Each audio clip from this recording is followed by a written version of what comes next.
오늘도 하나님께 영광이 되고 기쁨이 되는 복된 예배, 또 우리의 산 제물이 되어져 하나님 앞에 영광의 제목이 되어지는 예배와 성도들의 삶이 되어지기를 주님의 이름으로 축복을 드립니다. 우리 함께 제목을 함께 읽어봅니다. 제목을 다 함께 읽습니다. 시작. 회복의 산. 여러분, 저는 어렸을 때 초등학교 때마다 소풍을 가면 항상 한 곳을 갔습니다. 거기는 관악산의 한 줄기인데 항상 소풍을 가면 딴 데 가는 게 아니라 가방을 둘러매고 산으로 올라갑니다. 그러면 그 산에 올라가서 아이들과 함께 도시락을 까먹고 또 그림도 그리고 그런 시간들이 있습니다. 근데 어느 날은 좀 더 높은 정상을 간 적이 있습니다.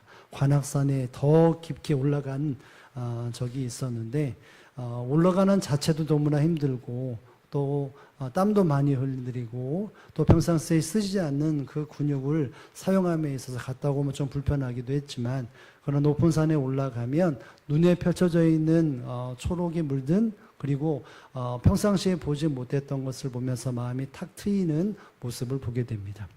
아마도 그래서 산을 좋아하는 사람은 한 번 올라가는 사람은 없어도 계속 올라가는 사람은 많이 있는 것 같습니다.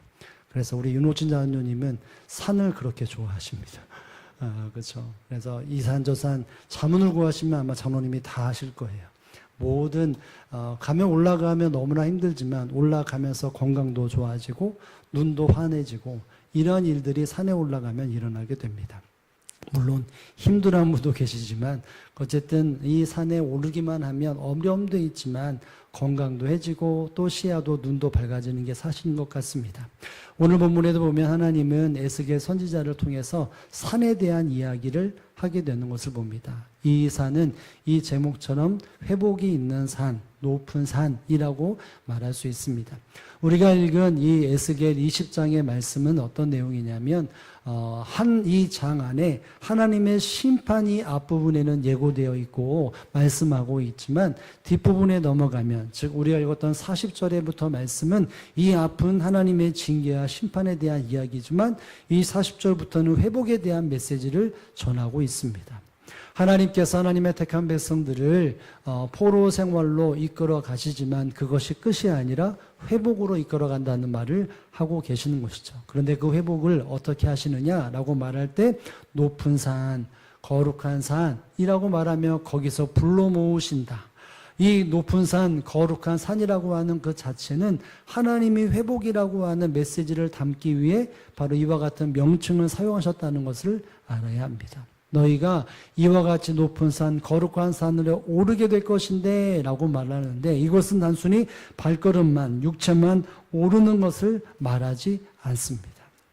그 산을 오르는 자체도 어쩌면 회복일 수 있지만 하나님의 말씀은 그 높은 산, 거룩한 산, 이 산은 결국 예루살렘이라고 하는 하나님의 성전에 있는 이와 같은 산, 하나님의 성전에 대한 이야기인데 그 산에 오른다고 해서 완전한 회복에 대한 부분을 말하지 않습니다.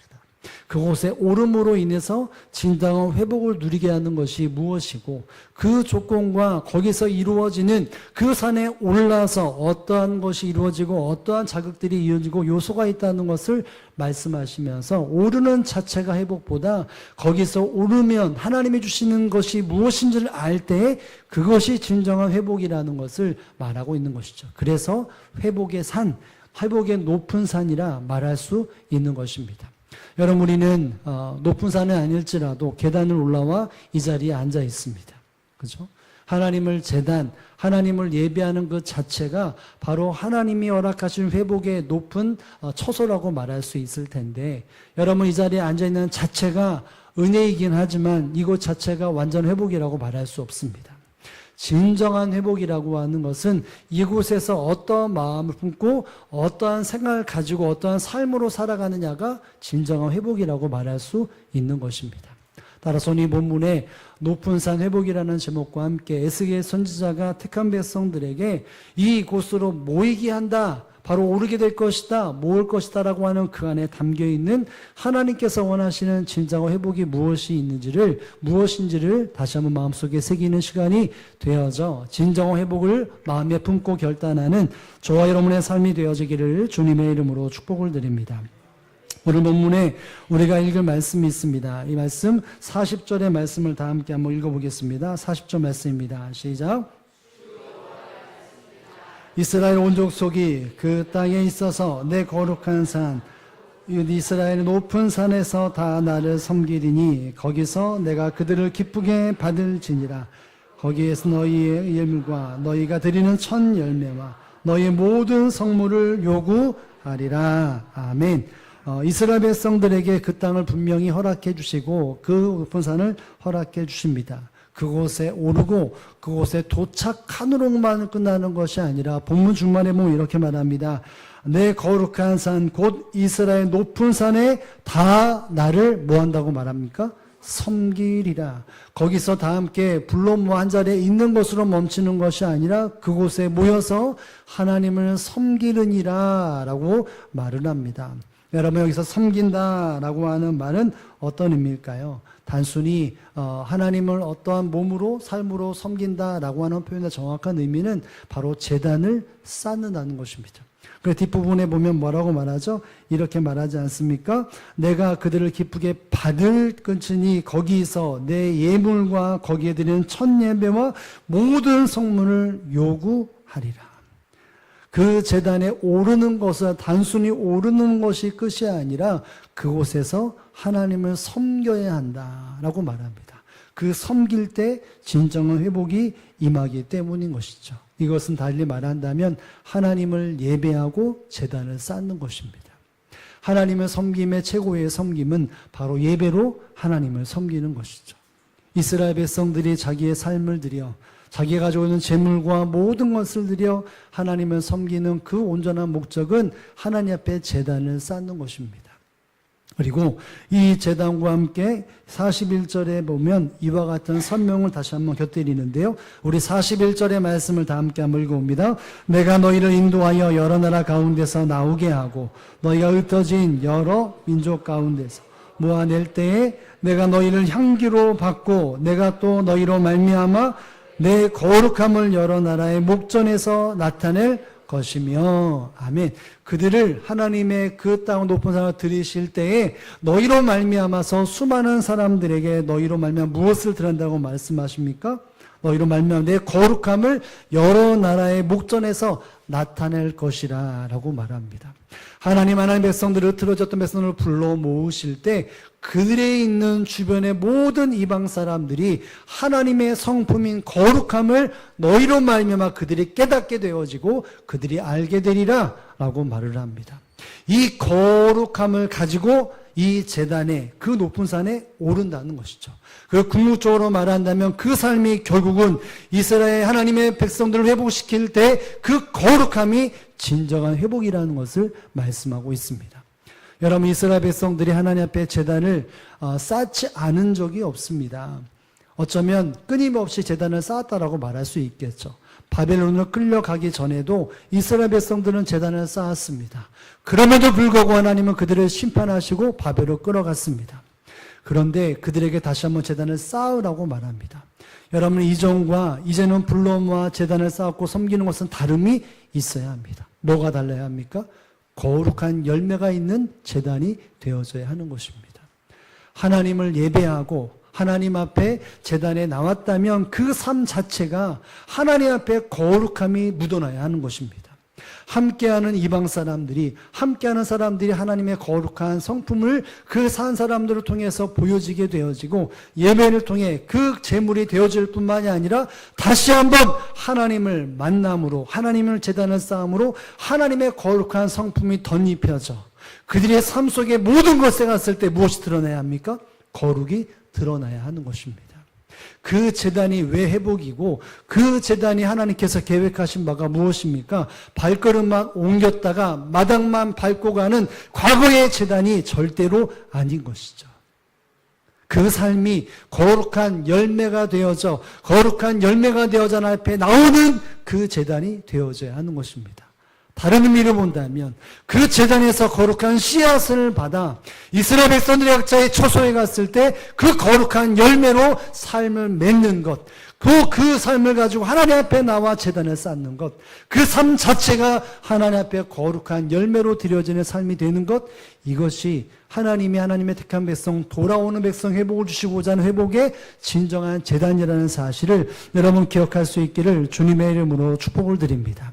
사랑하는 성도 하나님 백성 회복은 분명한 예배를 통해서 회복이 주어지게 됩니다.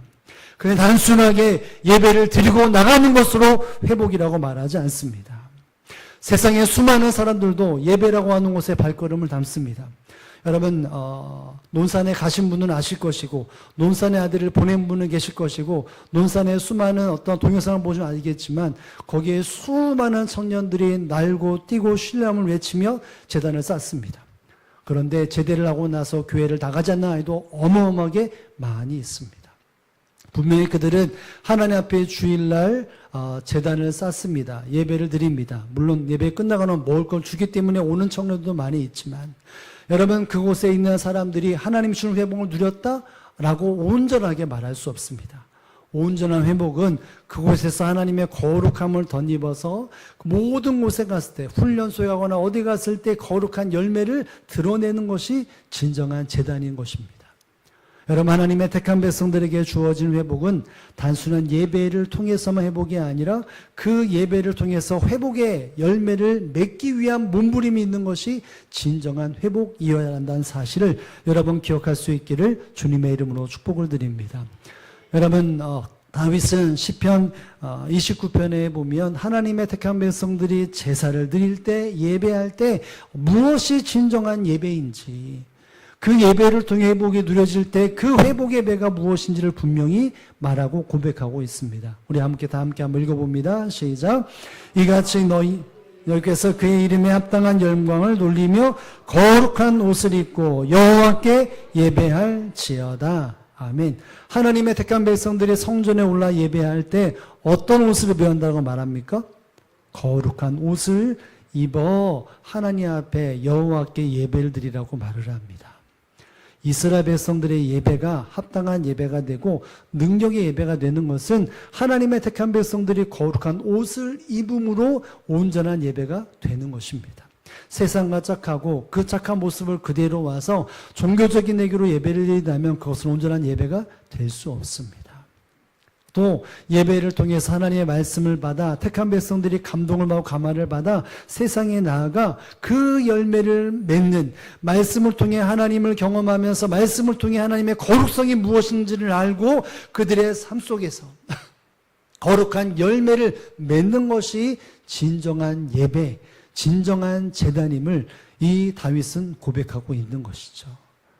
사랑하는 성도 여러분, 성경의 사람들, 하나님의 사람들은 어디에서 하나님 앞에 진정한 제목이 영광의 제목이 되어 기쁨의 제목이 될까요? 예배를 드리고 난 이후에부터 그 모든 것에 거룩한 열정으로 주님께서 가지고 계신 그 거룩한 성품을 나타내는 것이 진정한 회복이라는 사실을 여러분 믿으실 수 있기를 주님의 이름으로 축복을 드립니다. 여러분이 예배를 드리고 믿음의 사람들 예배 드리고 저 밖에 나가고 가정과 직장과 삶에 나가서 거룩이 드러나지 않았다? 그럼 온전한 예배자라고 말할 수 없습니다. 여러분이 예배를 드리고 세상에 나아가서 동일한 언어를 쓰고 동일한 행동을 하고 이전과 변화된 없는 가정생활과 직장을 한다면 여러분 온전한 예배자라 말할 수 없습니다. 이스라엘 백성들은 절기 때마다 제단을 쌓았습니다. 그러나 삶 속에 거룩이 있지 않았습니다. 그래서 결국 어떻게 됐습니까? 심판을 받았습니다. 그리고 다시 한번 하나님은 기회로 그들을 불러주셨습니다. 왜 기회를 불러주셨습니까? 거룩함으로 삶을 살아라. 거룩한 제물로 거룩한 열매를 맺는 제단을 드리라. 이와 같은 기회를 주셨다는 것을 기억할 수 있어야 합니다. 그리스도의 능력은 바로 그리스도를 닮아가는 거룩성에 있다는 것을 알아야 합니다. 예수 그리스도를 믿는 사람들이 세상 앞에 능력이 무엇입니까? 그리스도의 거룩을 닮아내는 것이 능력입니다. 여러분 마태복음 5장 16절에 보면 예수님께서 이러한 말씀을 하셨습니다. 믿음의 사람들에게 이와 같은 말씀하셨는데 함께 한번 읽어봅니다. 시작. 이같이 너희의 빛이 사람 앞에 비치게 하여 그들로 너희 착한 행실을 보고 하늘에 계신 너희의 아버지께 영광을 돌리게 하라. 아멘. 너희의 빛이 사람 앞에 비치게 하여 라고 말합니다. 하나님을 예배하고 섬기고 택한 백성이라고 말했던 그 이스라엘 백성, 택한 백성들이 하나님 앞에 제단을 쌓았는데 그 제단을 쌓을 때마다 그리스도의 빛이, 하나님의 빛이 비춰진 바 되어지는 제단이 되는 것이죠. 그리고 나서 그들이 그들의 삶 속에 가서 사람 앞에 비치게 한다라고 말을 합니다. 이 빛이 무엇입니까? 뒷부분에 보면 그들로 너희의 무엇을 보고요? 착한 행실을 보고 하늘에 계신 너희 아버지께 영광을 돌리게 하라. 여러분, 이것이 거룩 아니겠습니까?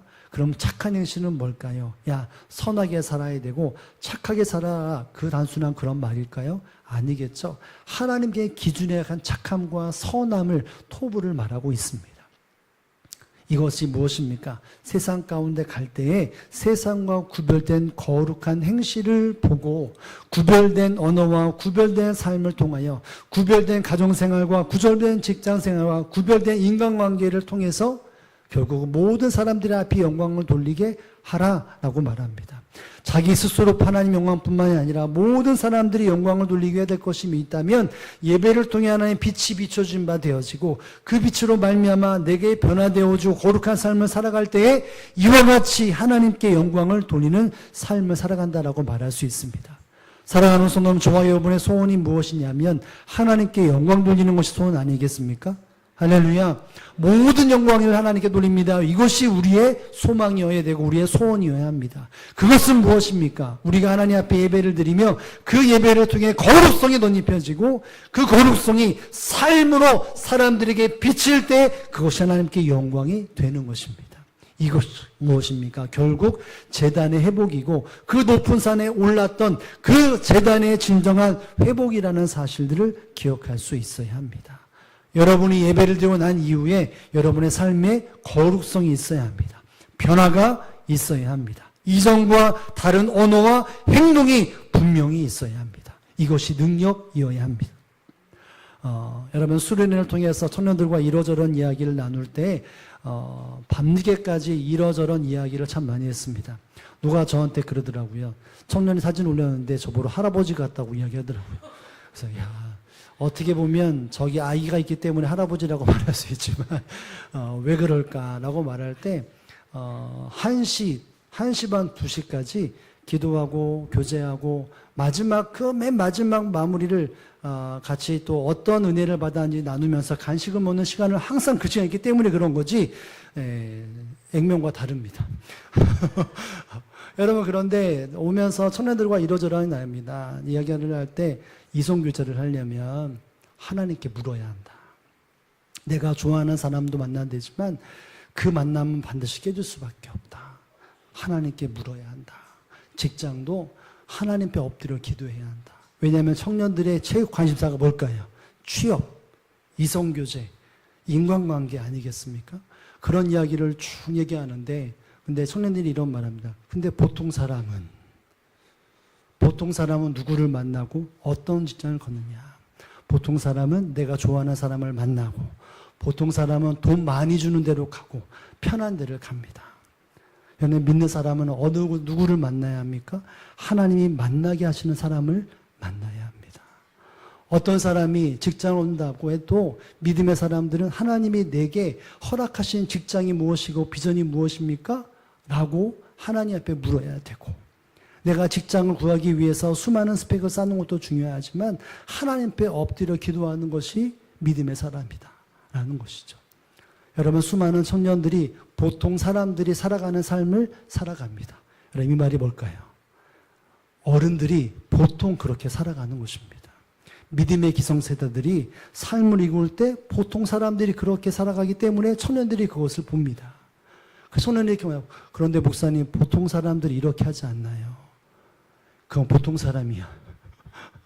보통 사람은 그럴 수 있어. 근데 우리는 그리스도를 믿는 사람들이 아니냐. 하나님을 예배하는 사람이고 기도하는 사람이고 그리스도를 믿는 사람이 아니냐. 그러면서 그런 이야기입니다. 기도해야 되고 하나님 의지해야 되고 하나님이 허락하시는 이성교제를 해야 되고 하나님이 허락하시는 직장을 선택해야 되고 하나님이 허락하시는 미래를 살아야 여러분, 그곳에 사람들이 변화가 일으키지 않겠습니까? 세상과 똑같은 삶을 살아가면, 내가 흑수가면 그곳에서 내가 희석이 되어지지만, 내가 이 거룩성을 가지고 내가 누군가를 만나고 직장을 가면 그곳에서의 하나님의 사명들이 이루어지므로 그곳이 사역터가 되고 선교지가 되고 하나님의 거룩한 만남이 일어나지 않겠습니까? 그럼 복이 무엇입니까? 하나님 앞에 제단에 거룩한 삶이 쌓아져가는 것이 진정한 회복이고 복이라는 사실을 믿고 깨달을 수 있기를 주님의 이름으로 축복합니다. 여러분이 이 모습을 보여주어야 합니다. 여러분이 가정에서, 직장생활에서, 인간관계에서 거룩이 드러나야 합니다. 과거에 어렸을 때 친구를 만났다고 해서 이러저런 수많은 언어를 쓸 수 있고 쓸 수 있지만, 여러분은 그곳에서 거룩한 제단을 드린 사람의 모습이 드러내야 합니다. 그것이 회복되지 않으면 여전히 쳇바퀴처럼 다시 제자리되고 다시 제자리 됩니다. 하나님이 이루시는 그 다음 단계로 나아갈 수 없다는 사실들을 기억하고 하나님 앞에 거룩한 제단이 되어져 가는 모습, 하나님 앞에 거룩한 열매를 맺어지는 삶의 제단이 회복될 수 있기를 주님의 이름으로 축복을 드립니다. 본문의 두 번째로 이 에스겔 선지자가 말하고 있는 높은 산의 회복은 어떤 것입니까? 이것이 함께 한번 읽어봅니다. 시작. 하나님을 알아감. 그 높은 산은 그저 발걸음만 옮기는 산이 아니라 하나님이 어떤 분인지를 알고 깨닫는 바로 그 오르는 산이 되어야 했던 것이죠. 여러분, 오늘의 본문에 보면 오른다, 여호와인 줄을 알라, 여호와를 안다라고 하는 표현이 몇 번 등장할까요? 2번 등장합니다. 여러분 눈으로 보시기 바랍니다. 42절 마지막 부분에 보면 이스라엘 땅으로 너희를 인도하여 드릴 때 너희는 내가 여호와인 줄을 알고, 이스라엘 백성들이 이 높은 산에 오를 때 너희가 기억하고 너희가 알아야 될 것이 있다면 여호와를 알아야 한다라고 말을 합니다. 그리고 마지막 절 44절에 보면 다시 말하는데 우리 스크린을 보면서 읽어보겠습니다. 시작. 이스라엘 족속아, 내가 너희를 악한 길과 더러운 행위로 해하지 아니하고 내 이름을 위하여 행한 후에야 내가 여호와인 줄을 너희가 알리라. 주 여호와의 말씀이니라. 아멘. 이스라엘 백성들은 징계를 받아 포로 생활로 끌려갔습니다. 그러나 하나님은 징벌하지 않으셨습니다. 그들을 은혜로 다시 이끌어 회복의 자료로 이끌어 주셨습니다. 이 회복을 이끌어 가실 때 하나님이 기억할 것이 있다면 너희가 그 모든 일을 통해서 나를 여호와를 알아야 한다라고 말을 합니다. 여러분, 이전에 그 제단은 하나님을 알았던 제단이긴 하지만 그들은 머릿속으로만 지식적으로 아는 제단이었습니다. 그런데 지금 돌아왔을 때 그 제단은 그들이 하나님의 은혜를, 어떤 은혜를 받았고 하나님 앞에 죄악만 저질렀던 삶 속에서 하나님이 우리를 이렇게 구원하셨다라고 하고 이렇게 은혜 베푸셨다라고 하는 그 하나님의 은혜를 경험함을 가지고 여호와를 알게 되리라, 여호와를 알 것이다 라고 말을 합니다. 이전에는 하나님에 대한 지식적으로 하나님이라고 하는 단어를 알았지만 이제는 그 장단에 하나님을 경험하는 암을 가지고 그 제단에 드려져야 한다라고 말을 하고 있습니다. 이것은 계속해서 반복이겠죠. 그 제단에서 하나님을 알고 그 제단에서 하나님의 은혜를 알아 일상생활에 가서 그 하나님을 알아가는 삶의 체득이, 경험들이 계속해서 이루어지는 그 제단으로서의 진정 회복이 되어야 한다는 것을 바로 이 본문을 에스겔 선지자를 통해서 말씀하고 있다는 사실을 여러분 깨달을 수 있기를 주님의 이름으로 축복을 드립니다. 사랑하는 성도 이스라엘 백성들 하나님을 알고 생활을 했습니다. 아브라함의 하나님이 누구인지를, 야곱의 하나님이 누구인지를, 요셉의 하나님이 누구인지를 철저히 알면서 생활을 했습니다. 그럼에도 불구하고 그들은 포로 생활을 할 수밖에 없었습니다. 왜요? 하나님에 대하여 진정한 암, 삶으로 체득되는 암, 머릿속의 암이 아니라 하나님이 생생하게 경험되어지는 암이, 체험의 암이 없었기 때문이었던 것입니다. 그곳에 돌아와서 여전히 하나님을 지식적으로 알았다면 그 자리는 회복의 자리가 아닌 것이죠. 왜냐하면 또다시 다른 나라로 끌려갈 수밖에 없기 때문입니다. 그런데 끌려가지 않기 위하여, 아니 하나님의 은혜를 경험하기 위하여, 더 큰 은혜를 경험하기 위해서 하나님의 성도가 말하면 너희의 이 제단은 나를 아는 제단이어야 되고 나를 경험하는 제단이 되어야 진정한 회복이라는 것을 말씀하고 있다는 것입니다. 사랑하는 성도 여러분, 이스라엘 백성들이 참 우매합니다. 왜냐하면 하나님을 쉽게 잊어버렸기 때문인 것이죠. 여러분, 구약성경에 반복적으로 강하게 말씀하시는 바가 있다면 너희 하나님은 출애굽을, 애굽에 있었던 거 너희를 구출하신 하나님이라는 것을 한 번 말하는 것이 아니라, 두 번 말하는 것이 아니라, 한 시대만 말하는 것이 아니라 계속적으로 반복적으로 여호와가 누구인지를 알아야 한다. 너희가 종되었던 애굽에서 하나님이 어떻게 구원하신 너희가 알아야 한다. 수없이 말했습니다. 모세를 통해서 가르쳐 주셨고, 여호수아를 통해서 가르쳐 주셨고, 약속의 땅에 정착을 하고 이제 모든 일 끝날 때도 그 여호와를 애굽에서 인도하셨던, 종되었던 땅에 인도했던 하나님을 기억하고 그 하나님을 섬기라라고 말을 합니다. 약속 땅에 머무는 그 시간마다 선지자를 통해서 말했던 것이 너희가 종되었던 그 애굽에서 하나님이 어떤 하나님으로 너에게 보이는지를 기억하라. 수없이 말씀했습니다. 왜냐하면 이것을 잃어버렸기 때문에 결국 하나님의 심판에 머무는 시간들이 있었기 때문인 것이죠. 우리가 아는 것처럼 호세아 선지자가 왜 하나님의 택한 백성들이 망하고 망하느냐라고 말할 때 이유가 무엇이었습니까? 하나님을 알지 못했기 때문에. 이스라엘 백성 하나님을 알지 못했습니까? 알았습니다. 지식적으로 알았습니다. 경험적으로 알지 못했습니다. 순종함으로 하나님을 알지 못했습니다.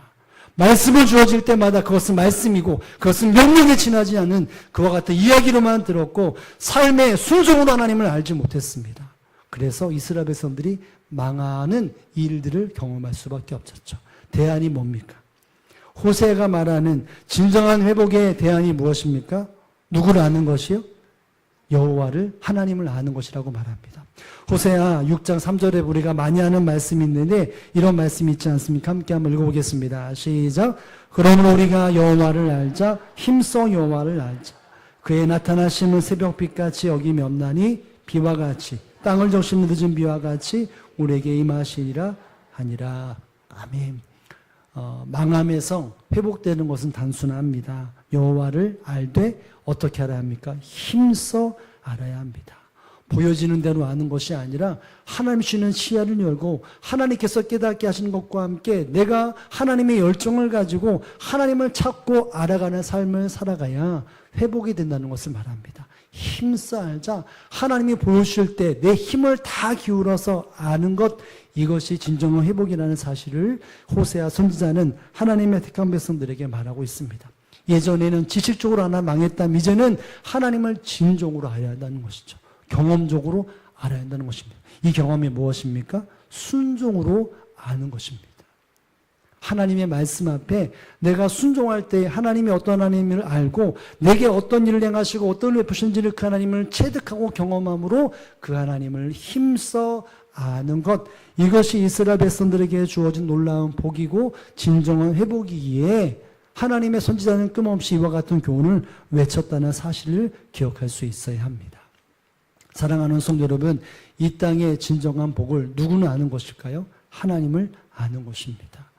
머리로 아는 것이 아닙니다. 삶으로 알아야 합니다. 순종으로 알아야 합니다. 내 삶의 희생으로 하나님을 알아야 합니다.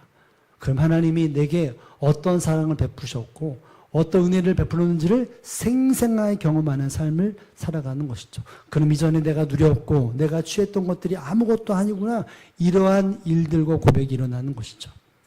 여러분, 사도 바울은 예수 그리스도를 경험하지 않았습니까? 다메섹 도상에서 부활하신 주님을 경험합니다.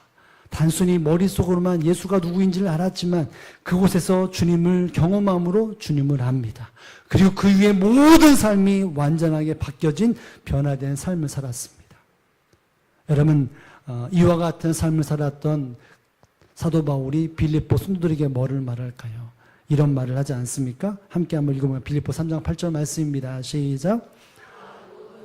해로 여김은 내 주 그리스도로 예수를 아는 지식이 가장 고상하기 때문이라. 내가 그를 위하여 모든 것을 잃어버리고 배설물로 여김은 그리스도를 얻고. 아멘.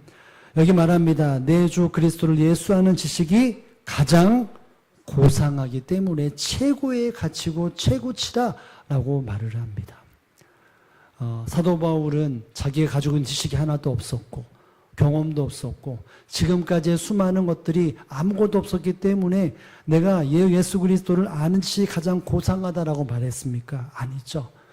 여러분, 이 사도 바울은 그때 당시 최고의 학문과 최소의 수학자와 수사학과 모든 것을 완벽하게 겸비한 최고의 엘리트 중에 하나였습니다. 성경도 토라라고 말하는 그 모세오경도 그 누구보다 박식하게 알았던 사람입니다. 누구보다도 하나님에 대한 설명을 잘했던 사람 중에 하나입니다. 그런데 지식적으로 알았고 수많은 게 알았을 때, 내가 예수 그리스도 알았을 때 이 모든 것을 내가 뭐로 여겼다고 말합니까? 배설물로 여겼다. 해로 여기고 배설물로 여겼다는 것이죠. 내가 그것을 알았을 때 내 삶 속에 해가 있었고 내 삶 속에 아무런 유익이 없었다는 것이죠. 그런데 그 예수님을 경험적으로 담에색에서 알고 성령 하나님을 통해서 그 모든 말씀의 감동과 뜻과 순종의 모습을 알아갈 때 내가 세상에 누렸고 했던 모든 것들을 배설물로 여길 수밖에 없을 정도의 그리스도를 아는 것은 최고의 고상함이었고 내 인생의 최고의 정점이었다라고 말합니다. 지금도 그 삶에 대하여 어김없이 그 삶을 살기에 너희에게도 이와 같은 삶을 살라고 권면하고 있는 것입니다. 사랑하는 성도 여러분, 사도 바울은 하나님의 뜻에 의하여 그를 통해 역사하신 하나님의 순종함으로 세상 수많은 사람들 하나님의 뜻을 전하며 하나님의 온전한 도구로 회복을 경험했고 회복을 일깨우며 수많은 사람들을 살게 했습니다. 그 중심이 무엇이었겠습니까? 바로 이 중심 아니었겠습니까? 하나님을 알고 그리스도를 아는 것에 대하여 전심으로 쏟고 삶에 체득했기 때문에 이것이 최고의 가치고 최고의 기쁨과 즐거움이기 때문에 이와 같이 말을 한 것입니다. 사랑하는 성도 여러분, 여러분과 저는 하나님을 알고 있지 않습니까? 주님을 알고 있지 않습니까? 여러분, 그럼에도 불구하고 우리가 회복을 누리지 못한다면 우리가 예수님을, 하나님을 어떻게 알고 있는지를 점검해 볼 수 있어야 합니다. 여러분, 저희 증조 할아버님이 제가 태어난 곳에 가면 유지는 않을지는 모르지만 어쨌든 많은 사람들에게 이야기를 가르치는 말을 하는 분들이었습니다. 근데 그분이 저희 아버님에게 성경을 읽고 나서 이런 말을 하셨습니다. 예수도 성인 중에 하나다. 이렇게 말씀하셨습니다. 그래서 저희 아버님이 약주를 한번 드시고 나면 저한테 이제 그런 얘기를 가끔 하셨습니다. 우리 할아버님이 예수도 성인이라고 말씀하셨다고. 예. 과거 얘기하면 항상 여접시 뭐 다른 얘기 하시다가도 이제 그런 얘기를 가끔가다 한마디씩 합니다. 누군가를 통해 성경책을 보셨어요. 아주 옛날이겠죠. 근데 그걸 보면서 예수를 하셨어요. 그리고 저희 아버님에게 야, 예수도 성인이다. 이렇게 알려주셨습니다. 그리고 저희 아버님도 저한테 그렇게 알려주셨습니다. 저희 증조할아버님은 예수님을 아셨죠. 그죠? 그 알미 저희 아버지에게도 왔습니다. 그런데 여기 나와 있는 진정 회복의 알미였을까요? 아니었죠. 여러분, 알면 경험에 알아야 합니다. 예수 그리스도가 나의 주님인 것을 내가 고백하는 알미 있어야 합니다. 여러분, 그것이 회복이 아니겠습니까? 누가 말하는 예수, 누가 말하는 하나님은 그 하나님이요 그 예수님입니다. 내 하나님이 되기 위해서는 그 주님을 내가 경험할 수 있어야 합니다. 내가 알아, 내가 알아, 내가 알아, 아는 것이 아닌 것이죠. 아는 것은 예수님을 경험하는 것입니다. 어떤 청년이 링컨의 대통령, 미국 사람들이 존경하는 사람 중에 하나가 링컨이니까 링컨의 정기를 다 읽고 친구들에게 이야기를 말합니다. 나는 링컨을 잘 알아. 그가 어떤 성격을 가지고 있고 어떤 정책을 했고 어떤 걸 명령하는지 나는 다 깨고 있어. 물어봐. 그럼 다 말합니다. 그런데 그 말을 들은 친구가 조용히 말했습니다. 하지만 넌 그를 만난 적이 없잖아. 아니야 라고 말을 못하죠. 왜냐하면 책으로 봤기 때문에. 그의 실제적인 생활에 대한 부분은 삶 속에 담겨있는 것을 알지 못합니다. 아무런 의식적으로는 알지만 그의 삶으로 흘러오는 하나님에 대한 경험들에 대해서는 알지 못하는 것이죠. 여러분, 우리는 하나님을 정말 알아야 합니다. 하나님, 이러이러한 분 내가 알아. 이게 아니라 내 삶 속에 주님이 어떤 분이신지를 체득되어지는 것, 순종으로 하나님 아는 것이 그것이 회복이어야 합니다. 그냥 하나님에 대한 지식적으로 아는 것은 회복이 아닙니다. 하나님은 수없이 여러분에게 말씀하시고 예배를 통해서 하나님을 보여주시고 순종하라고 말합니다. 여러분, 그런데 그것이 진정 회복이 이루어지지 못하는 이유가 뭘까요? 여러분이 예배를 드리고 각 가정에 가서 눈물 짓고 아픔과 괴로움 속에 혼잡한 생활 속에 회복을 왜 꿈꾸지 못하고 이루지 못합니까?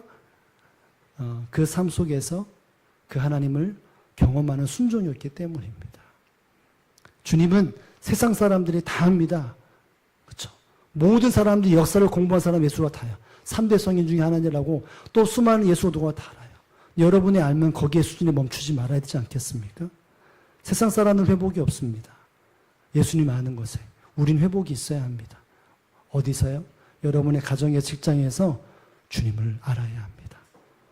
경험해야 합니다. 이 알미 우리의 능력이 될 수 있기를 주님의 이름으로 축복을 드립니다. 우리 초등부, 중고등부, 청년부가 수련을 잘 마쳤습니다. 여러분 이제는 그들이 예수님을 정말 경험하기 위해 기도해야 합니다. 어떻게 해요? 여러분이 먼저 경험해서 알려줘야 합니다. 내가 예수님 알아? 성경을 펼쳐서 이 예수님이 예수님이야 이럴 수 있죠. 그런데 이 말씀이 내 삶 속에 이런 하나님이라고 알려줘야 됩니다. 여러분 이것이 없어서 우리 자녀들이 점점 수그러들고 점점 보통 사람처럼 살아간다고 말할 수 있지 않겠습니까? 야 너 왜 그 모양이라고 말하기보다도 우리가 그 주님을 경험하면 알아야 합니다. 내가 그 주님을 드러내면 자녀들은 자연스럽게 변화될 수 있습니다. 여러분 예수의 이름을 경험할 수 있기를 주님의 이름으로 축복합니다. 예수의 이름을 여러분의 삶 속에 거룩이 체득되어지고 살아갈 수 있기를 주님의 이름으로 축복을 드립니다. 이 회복, 이 높은 산, 단순히 제단만 나와서 회복이 아니라 그곳에서 이와 같이 거룩한 열매를 맺군, 그리고 무엇보다도 그 주님을 삶으로 체득되는 삶을 통하여 진정한 회복의 예배자가 되기를 주님의 이름으로 축복을 드립니다.